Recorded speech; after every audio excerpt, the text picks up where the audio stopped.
You said it.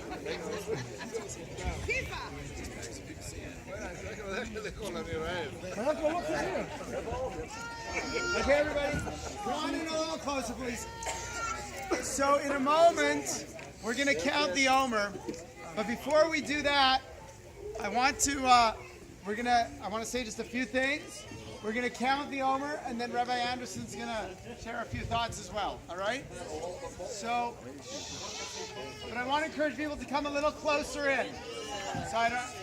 So before we do anything, I want to thank Esther and Levi Rothman for hosting tonight's event.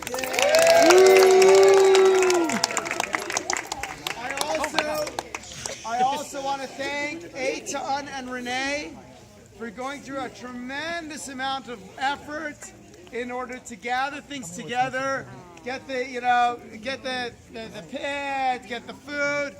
Albertsons donated all the food, so thank you, Albertsons, for doing that. Right. So when you go into the Albertsons, thank them, thank the manager. Thank you very much. Okay? Yay! And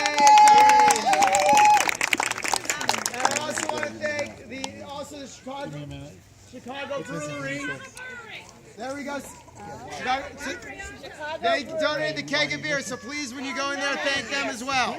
There's a whole keg of beer. Wow. Okay, so it almost go. Pesach is around the corner. Okay. So. All right, everyone. So as we know, our tradition tells us today is a very simchadik day, because 4 things happened on this date in the history of the Jewish people. The first was the manna fell from heaven. When the Jewish people were in the desert, so the manna fell from heaven on Lag BaOmer. Second thing was, we know that Rabbi Akiva had 24,000 students that all died in a plague starting from the second day of Pesach, and that plague stopped today on Lag BaOmer. And as we discussed before, the third thing that happened was the Rabbi Akiva, rather than saying, you know what, listen, my life's dream is done, here I wanted all these thousands of students, what he did is he changed his strategy, and he gave smicha to 5 students. And those 5 students are the bearers of our tradition. So in a certain sense, we celebrate the ongoing of Torah tonight. And then also the fourth thing that we're doing is it is the Yortzeit. It is the anniversary of the death of Rabbi Shimon Bar Yochai, and again he's credited with being the author of the Zohar. So just a little Kabbalah, if it will, I share a quick Kabbalistic thought. So please hold on to your chairs. If you see the tables levitating, then quickly grab them down and bring them down. The idea is like this: that when God created the world, He created an eternal light, so to speak, and that light contained the essence of His presence, and the purpose of that light was to infuse it onto humanity. So when Adam was in the Garden of Eden, so all there was Adam and God, and He started infusing that light into Adam. When Adam and Chava, when they ate from the tree, so then God had to kick them out of the garden, and that broke the vessel that contained the light. So what does it mean? Really, every one of us wants to contain the light of godliness, but in a certain sense, we are all broken vessels.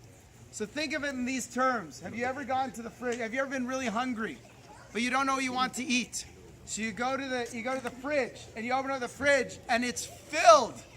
And you look at it, you say, there's nothing to eat here. There's nothing to eat. And you look at the cupboards, you go, I'm hungry, but they're filled with food, but there's nothing to eat. So what do? You eat something because you figure you got to eat something, but whatever you're eating, you don't even want. That's what we are. We want godliness, but we can't really receive it in the fullest of sense. It's like somebody inviting you over for Shabbos dinner, but before you go to Shabbos dinner, you know it's going to be magnificent, but before you do that, you swing on by one of the fast food places, you have some fries and a burger, and a big Diet Coke, and now you're stuffed, and then you show up for dinner, and no matter how good the food is, you can't eat it because you can't accept it. In a certain sense, when we were kicked out of the Garden of Eden, we're reaching out to receive godliness, and that is symbolic of the eternal, of that endless light, which is symbolic of the fire.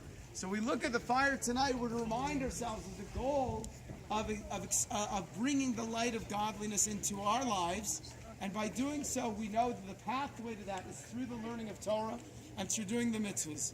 So on a night of Lag BaOmer, we should inspire ourselves to learn more Torah, to do more mitzvahs, to give more tzedakah, to do all of the things we need to do in order to help as many Jews as possible. So I would be very remiss if I would not encourage everyone to make sure to sign up for the Gratitude Gala that's coming up at on June 4th, and to make sure you get your ads in it. And I will tell you, many of you know that Amy Henry is leaving the shul effective right after the gala. This is her last event that she's putting together, and I think it would be marvelous. She's not here, so I can say it. I think it would be marvelous if we've all benefited from Amy in the past, and as you're getting your messages into the gratitude journal, I think it would really be a nice thing if people would mention the gratitude that we all have to Amy throughout the 7.5 years that she served our community. So please, as you're writing your ads, you're getting them in this week, please make sure to include that as part of your messages. I think it would be very special and meaningful to her. So before I call upon Rabbi Anderson to share some thoughts, I'd like everyone to stand up, and we are going to count the Omer. Yay! If you have not counted every night, then just listen, say Amen, and I will cover you with my blessing, and then we will count. Yesterday we counted 32. Very good. Here we go. Baruch atah Adonai Eloheinu melech haolam asher kiddushanu b'mitzvaysav v'tzivanu al sfiras omer. Hayom shlosha ushloshim yom shehem arba shuvos v'chamisha yomim laomer. Days,